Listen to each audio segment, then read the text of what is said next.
ಯಾತ್ರಾ ಇದೆ ನಮ್ಮೂರಿನಲ್ಲಿ. ಬೇರೆ ಬೇರೆ ಊರಿನಿಂದ ರಾಜ್ಯದಿಂದ ಮಂದಿ ಬಂದಿದ್ದಾರೆ. ರಥದಲ್ಲಿ ಜಗನ್ನಾಥ ಉತ್ಸವ ಮೂರ್ತಿಯನ್ನು ಕುಂದಿರಿಸಿ ಊರಿನಲ್ಲಿ ಇವತ್ತು ಮಂದಿ ಪೂಜೆ ಮಾಡ್ತಾರ, ಅರ್ಚನೆ ಮಾಡ್ತಾರ.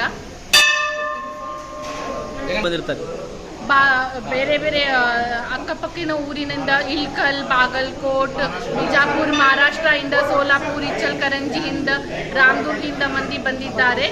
ಅವರು ಈ ಉತ್ಸವದಲ್ಲಿ ಭಾಗವನ್ನು ತಗೊಳ್ತಾರೆ. ನಿಮ್ಮ ಹೆಸರು? ಪೂಜಾ ಲಾಹೋಟಿ.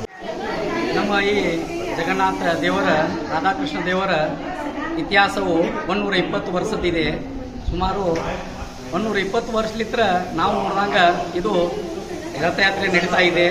ಇವತ್ತಿನ ದಿವಸ ಅಹಮದಾಬಾದ್ ಹಾಗೂ ಜಗನ್ನಾಥಪುರಿ ಬಿಟ್ಟರೆ ಸೀದಾ ಗುಳೇದಗೂಡಿನಲ್ಲಿ ಒಂದೇ ಈ ರಥಯಾತ್ರೆ ನಡೀತಿದೆ.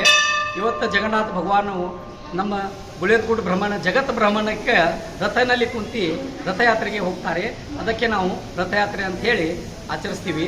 ಇದೊಂದು ನಮ್ಮ ಗುಳೇದಗುಡ್ಡಕ್ಕೆ ಹಾಗೂ ವಿಶ್ವಕ್ಕೆ ಒಂದು ಶಾಂತಿಯ ಸಂತೋಷ ಮುಟ್ಲಿ ಅಂಥೇಳಿ ಜಗನ್ನಾಥ ಭಗವಾನ್ಗೆ ಅರ್ಪಣೆ ಮಾಡಿ ನಮ್ಮ ಊರಕ್ಕೆ ಸಮೃದ್ಧಿ ಸುಖ ತರಲಿ ಅಂಥೇಳಿ ನಮ್ಮ ಸಮಾಜಕ್ಕೆ ಹಾಗೂ ಎಲ್ಲ ಸಮಾಜಕ್ಕೆ ಈ ಜಗನ್ನಾಥ ಭಗವಾನ್ ಆಶೀರ್ವಾದ ಮಾಡಲಿ ಅಂಥೇಳಿ ವಿನಂತಿ ಮಾಡ್ತೀವಿ. ನಿಮ್ಮ ಹೆಸರು? ಗೋಪಾಲ್ ಭಟ್ಟಡ, ಗುಳೇದಗುಡ್ಡ.